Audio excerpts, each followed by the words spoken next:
This is one of those astonishing stories that by the time you reach the climax, you'll find yourself saying, "What a mind, what a game." You may have heard many crime stories before, but never one like this. Because this story isn't about an ordinary thief or a bank robber. It's about a country where there was supposedly no room for crime at all. And yet in that very place, one of the most extraordinary bank heists in the world took place. Our story begins in the southern part of Europe, between France and Italy, in a small country called Monaco. You've probably heard the name before, the place where the world's richest people come to spend their vacations. Billionaires, film stars, members of royal families, all gather here to enjoy their summers. The entire country covers just a 2-kilometer radius. Yes, only 2 kilometers. But within that tiny area lies such immense wealth that counting it would take a lifetime. Monaco is the second smallest country in the world. First is Vatican City, where the Pope resides, and second is Monaco. Yet, despite its size, Monaco's grandeur is no less than that of a vast empire. On its streets, luxury cars gleam under the sun, towering hotels touch the sky, and along the seashore stand magnificent villas whose prices could make an ordinary person's head spin.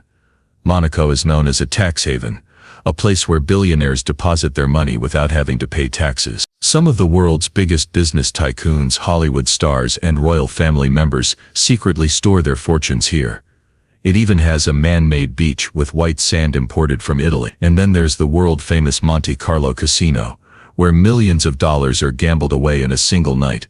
Designer boutiques line the streets, attracting shoppers who arrive in private jets.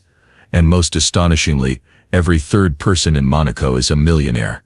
Yes, every third one. Now imagine a country like this, where everyone already has everything. Why would anyone ever commit a crime here? But human nature is strange. It's often in places of abundance that greed is born. It was a cold December morning, and as the sun's golden rays shimmered across the blue waters of the sea, Monaco was calm as always. In the palaces by the shore, people were still asleep, and only a few cars moved quietly along the streets. But that peace was about to be shattered. That day, something was about to happen, something that would remain a mystery for years to come. At the heart of Monaco, by the edge of the sea, stood a massive building, the Royal Concert Bank. But this wasn't an ordinary bank. It was a bank for the elite. Common people couldn't open an account here. This was where the wealth of billionaires, royal families, and movie stars was kept. The security of the Royal Concert Bank was so tight that people used to say, "If your money is in this bank, it's the safest money in the world." The walls were made of thick concrete, protected by laser security systems, and deep in the basement were lockers that required 2 keys to open, one held by the manager and the other by the head of security. The bank's design had been crafted by Monaco's top architect. Its foundations were built so deep by the seaside that no one could ever imagine anything could be stolen from there. Only hand-picked staff were allowed to work in the bank. Every employee's background was thoroughly investigated. Even in those days, biometric systems were used to identify clients. The security was so strong that locals joked, if anyone ever manages to rob the Royal Concert Bank, that person wouldn't be human. They'd have to be a ghost. But no one knew that, just a few weeks later, that very joke would come true. Those proud walls of the Royal Concert Bank were soon to witness one of the greatest and most mysterious heists in history. No one had the slightest idea that a plan was already in motion, one that would shake not just the bank but the entire reputation of Monaco itself. And when that plan unfolded, not a single bullet would be fired, not a single gunshot would be heard, yet history's most perfect robbery would be completed. No one knew that in this glittering paradise, where every window reflected wealth, there would come a day when someone would cross the very walls the world believed to be unbreakable. And so begins the story of the Monaco Royal Bank heist, the story that proved even the richest country in the world could be made poor by sheer cunning. It was the morning of December 11, 1992. The sky above Monaco was glowing with soft golden sunlight. Cool sea breeze drifted through the narrow streets. From a distant balcony of a grand mansion came the aroma of fresh coffee. Everything seemed as peaceful as ever. Outside the Royal Concert Bank, the atmosphere was calm. The sun reflected off the bank's blue glass doors. Security guards adjusted their uniforms, and the receptionist smiled warmly at each visitor walking in. At exactly 8:30 a.m., the bank's digital lock systems were activated. Security cameras on every floor flickered to life. In the basement, a massive door awaited its daily opening. Each morning, it was unlocked by two separate keys, one held by the manager, the other by the head of security. As both men turned their keys simultaneously, the heavy door slowly opened, and a cool breeze flowed out from inside. The place was spotless, so precise and orderly that even the walls seemed to radiate discipline. The bank's day had begun. Employees sat at their desks, computers hummed to life, and the soft sound of machines filled the air. Everything was perfect, like the opening scene of a film. Around 9:15 a.m., a white van suddenly stopped outside the bank. It had the bank's logo on it, so no one suspected a thing. 4 men stepped out, dressed in blue overalls like regular security service technicians. They carried toolboxes and had ID cards hanging around their necks. Routine maintenance, routine check. The 4 men entered the bank without question. For a few minutes, everything seemed normal. Then click, the main door locked automatically. The next second, the alarm system went completely dead. A strange silence spread through the air. The employees looked at one another, confused. "What's happening?" Someone whispered. No one had an answer. And then, "Hands up, everyone." Those same 4 men who had entered moments ago now had guns in their hands. From beneath their blue overalls, machine guns gleamed coldly. The receptionist screamed. The manager tried to speak, but the muzzle of a gun pressed against his forehead silenced him instantly. In a matter of seconds, the calm inside the bank turned into chaos and terror. All phone lines were cut. No sound came from outside. Customers on the upper floors peered through the glass walls below, and all they could see were people running in the flash of weapons. For nearly 20 minutes, no one outside knew what was happening. Then suddenly a cold, steady voice echoed through the bank's loudspeakers. "This bank is now under our control. Any movement and you all die." The voice was calm. No anger, no rush, just chilling confidence. People outside began to sense something was wrong. Within minutes, the first police car arrived in front of the bank. Then another. Then another. Soon all of Monaco was in panic. The quiet bank by the sea was now surrounded by flashing sirens and armed officers. The curtains on its windows were drawn shut, and what happened inside next would soon become one of the most brilliant and baffling robberies the world had ever seen. There were guns and sirens. The police surrounded the building. Curtains were pulled down over the bank's windows. From inside, only screams and sounds of terror could be heard. How many people were inside? About 80 staff and customers together. Was there any contact? No, not yet. No demands had come in. An emergency meeting was called at police headquarters. Monaco's security agency said, "This is impossible. How can this happen in our country?" But the reality was that the Royal Concert Bank had become a trap. That magnificent building standing by the sea now looked like a prison. People were locked inside, and the police outside stood helpless. With each passing minute the fear grew. No one knew who these people were, where they had come from, or what they wanted. No shots had been fired, no hostage had yet been killed. But there was a silence in the air that could explode at any moment. By afternoon the media learned of it, but the Monaco government ordered that it not be made public. They did not want panic to spread. Yet Monaco's streets are small and the news did not take long to travel. People began to peer out from their homes, cameras appeared on hotel balconies, and meanwhile the bank's loudspeaker sounded a second time. "We do not want to harm the hostages, but if anyone tries to come inside, everything will be finished." At that time no one knew whose voice it was. No accent could be recognized. Not French, not Italian, not German. Just cold and steady. The police tried to make contact, but the reply was only silent. Then someone said, "We need an intermediary, someone who can talk to them." That was when the Monaco government decided negotiations would begin. Because this was no longer only a matter of a bank, it had become a question of Monaco's honor. The sea's waves had grown stronger. Police cars ringed the Royal Concert Bank. Sirens echoed through the air. But inside there was no movement, just a cold quiet, as if the building itself were holding its breath. There was chaos at police headquarters. In such a small country where no major incident had occurred for years, a bank hijacking like this was unbelievable. One question kept turning in the officers' minds: should we go in or should we talk to them? But no one had the courage to go in. 80 lives were at stake. Any rash action could end everything. Then someone said, "We need a man who can speak to them with a cool head." At that moment a name came up, Mr. Johnson. Johnson was a billionaire businessman who had lived in Monaco for the past 20 years. Originally from Germany, he had become part of Monaco's upper circles. He owned a shipping and logistics empire, and the city's people knew him as a problem solver. Because of his calm voice and analytical ability, he had been made mediator in many major business disputes. Some officers said, "He's a businessman, not a cop." But others said he was skilled at negotiation. He had handled crises before. In a place like Monaco, where everyone is connected to everyone, Johnson moved almost everywhere. He even had an account at the Royal Consulate Bank. "If I can help, I am ready," he said. Evening was falling. The wind from the sea had grown cold. Monaco's streets were almost closed. The media had been stopped. Outside there was only silence and flashing police lights. And then from a distance, a black truck appeared. Slowly it stopped in front of the bank. There was no marking on the side of the truck, but the faint glow and the sounds of equipment from inside showed it was no ordinary vehicle. The door opened and Johnson stepped down. About 55 years old, with measured steps, dressed in a gray suit, his hair combed back and an odd calm on his face. There was a stillness in his eyes as though he already knew what was going to happen. He walked straight to the police commander. So far there had been no demand, only this: if anyone enters, everyone will be killed. Johnson signaled to go into the truck. For him it was like a mobile control room.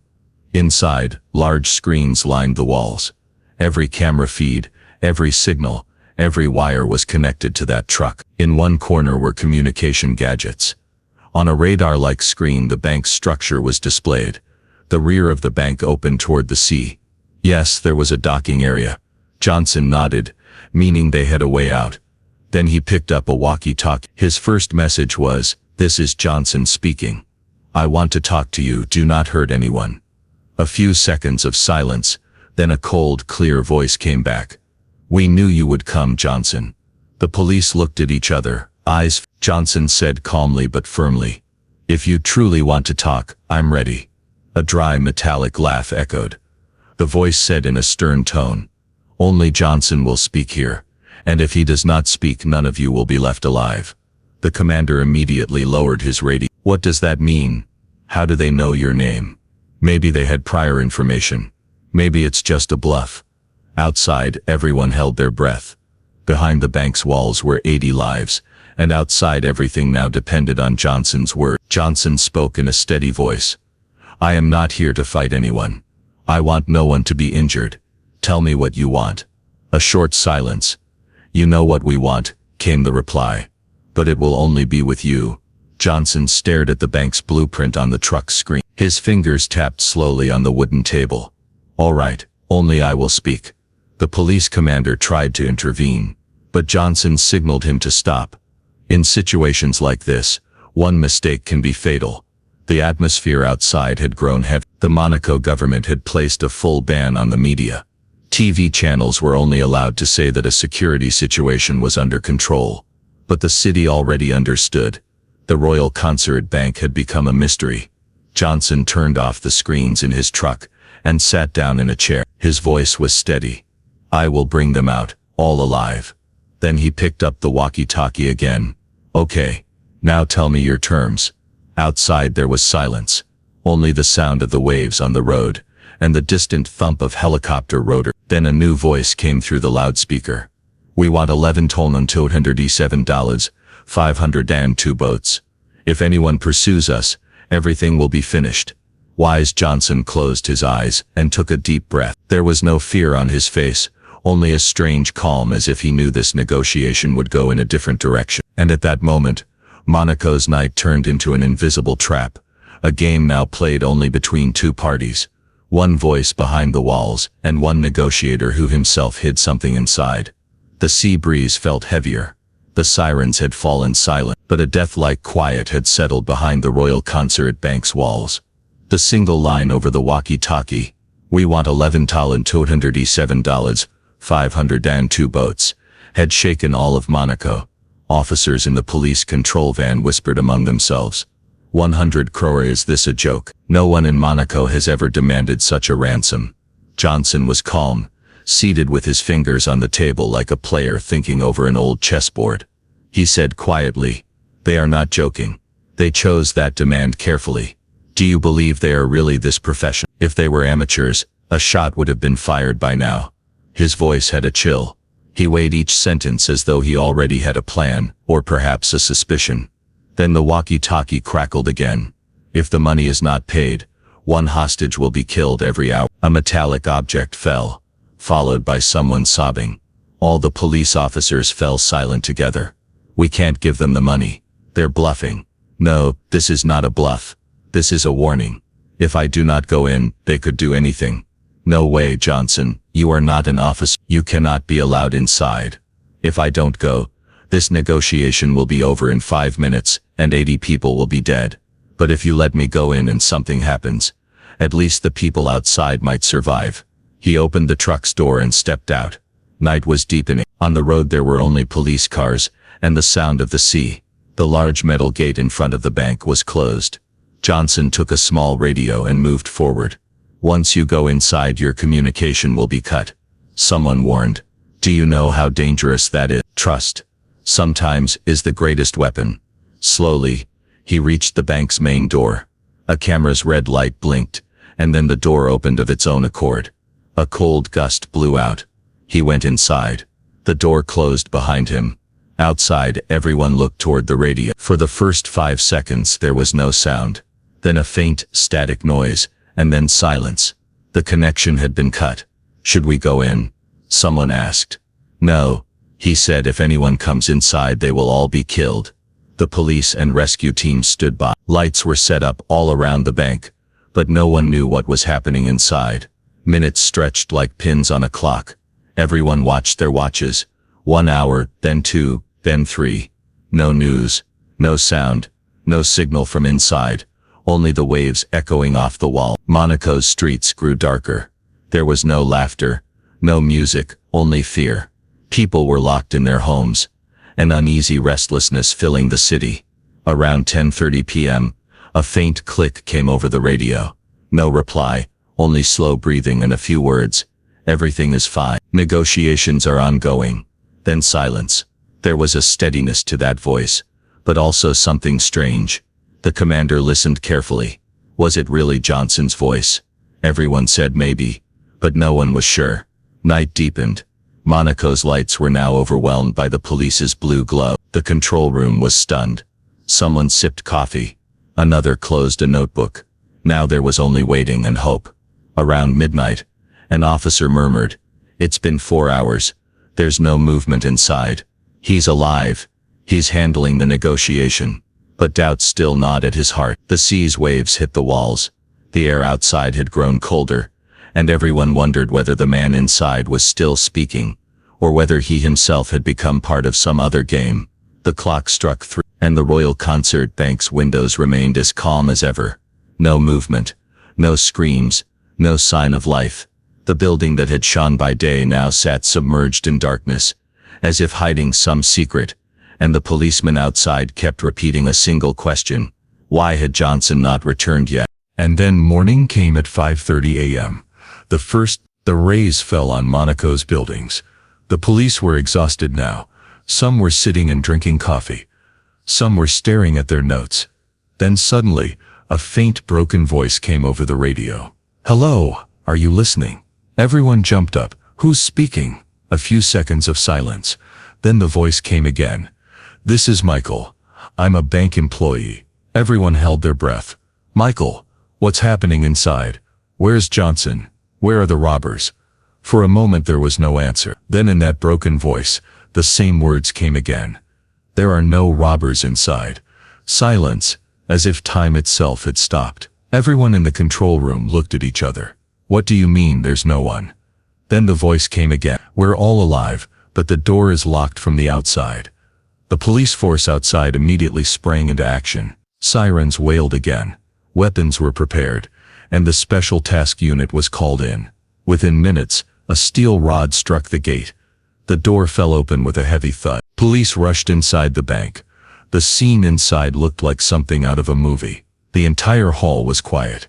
All the hostages were alive, but they were tired, terrified. Some were crying, some were just sitting on the floor. There were no signs of weapons on the walls, no destruction, no bullets. Where are the robbers? Where's Johnson? The employees looked around. They left last night. We don't know, we only remember that Johnson came, said something, and then we all fainted. Police officers moved forward. Every corner of the bank was searched. The upper floor, the locker room, even the basement. Nowhere, no one, only fresh footprints and a dropped torch. The large locker room door was open. They peered inside. Almost all the lockers were empty. Gold, jewelry, cash, everything was gone. He took everything. But he went inside alone. Or maybe, he was never alone at all. The air in the room grew heavy. Employees and hostages were being escorted out. No one was injured. No one was but every face carried the same question. Where did they go? Johnson's van was still parked outside. But inside, no one. On the seat lay only one file. On it was written Royal Concert Confidential. Inside there was no note, no fingerprints, just a small paper slip. Trust is the most expensive currency. The commander's hands trembled. He looked up at the sky and whispered, "He betrayed us." The Royal Concert Bank was silent now. The sea waves once again crashed against the shore. But this time their sound carried a strange echo, as if they too were asking, where did Johnson go? The bank's walls still shimmered with the flashlights of the police. Every corner, every locker, every shelf had been but what they saw was beyond understanding. All the lockers were empty. Jewelry worth hundreds of millions, gold, cash, nothing remained. Even the digital safes on the walls had been opened. No signs of force, no explosions, no weapon. Everything had been taken with surgical precision, like a surgeon performing a perfect operation. The commander opened the basement door. Cold air rose from below. Look down there. A police team descended. Flashlight beams swept across the stone wall. The floor below was covered in dust, but something was odd in the center. Beneath a stone slab was a small gap. Someone lifted it. Underneath was a circular hole. When a torch shone into it, everyone's faces froze. There was a tunnel, wide, long and freshly dug. Wet soil still clung to the walls. The tunnel was large enough for a man to walk through easily. Let's go down. The team began to climb in one by one. The tunnel was cold, and from afar came the salty smell of the sea. Every step echoed with the sound of boots. After walking for almost half a kilometer, the tunnel opened, and in front of them was Monaco's beach. The police emerged, and the sunlight shimmered faintly on the water, but their eyes caught a glimmer below the surface, something moving under the waves. It was a small submarine, black, sleek, almost invisible. It was slowly sinking into the sea. Shoot, stop it. But it was too late. The submarine vanished into the depths. The commander's binoculars slipped from his hands. He escaped. He took it all. Johnson, the calm negotiator, the man who had assured the police he'd bring everyone out safely, was in truth the mastermind of the entire plot. The story had begun months earlier. A new communication system had been installed in the Royal Concert Bank, and the supplier of that system was Johnson's own company. He was the one who had designed the bank's internal sound systems and alarm circuit. He knew exactly which wire went where, which line connected to the police network. When he offered to negotiate, the police saw him as a face of trust, but in reality, he had taken full control of all communications. The voices heard outside weren't live, they were pre-recorded tape. He had already recorded the employees' screams and played them through the walkie-talkie signals, so that the police outside would believe the negotiation was ongoing. But there was no hostage situation, no standoff at all. It was all an illusion. Johnson had gone in alone, but two of his partners were already inside, disguised as maintenance crew. They had dug the tunnel months before, leading all the way to the seashore, and that night, while the police believed he was negotiating, the three of them were emptying the bank's locker. All the valuables, gold, jewelry and cash were packed into waterproof crates and slid down the tunnel. At the dock, that same small submarine was waiting for them. The story about the two boats was just a distraction. The real escape route was under the sea. Johnson shut down all external communication so that no one would know what was truly happening inside. And when everything was ready, he switched off the lights and released a tranquilizer gas. Everyone inside fainted. No one remembered anything except Johnson's last glimpse. Then he himself went down the tunnel. The crates were loaded into the submarine. He climbed inside, sealed the hatch, and the submarine sank slowly into the dark depths. That day, the sun rose very late in Monaco's history. The sea was still blue, but a shadow had fallen over the city. The walls of the Royal Concert Bank were no longer just bricks. They had become witnesses of betrayal. The commander looked out at the sea and whispered softly. He didn't escape in a boat. He disappeared from this world. In the darkness beyond the waves, a shadow sank. They say he never returned to Monaco, but his story still echoes in the sound of the waves. The man who vanished beneath the sea. The next morning, Monte Carlo's newspapers blazed with headlines.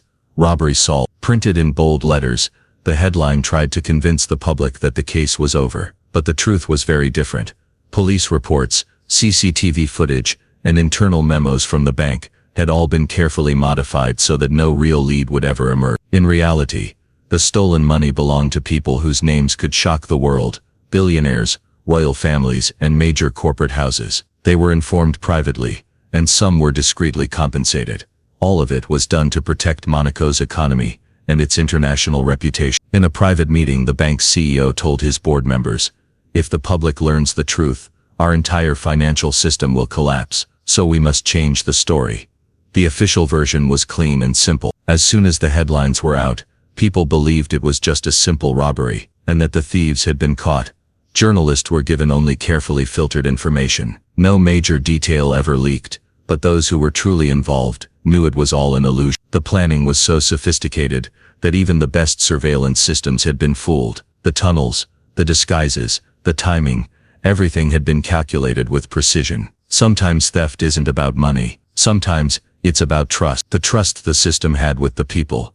The trust people had in each other. That night, the thieves didn't just steal money. They sent a message that trust in any system, no matter how powerful, is never permanent. Months later, confidential settlement documents surfaced. The billionaires quietly recovered their losses. The royal families discreetly received compensation.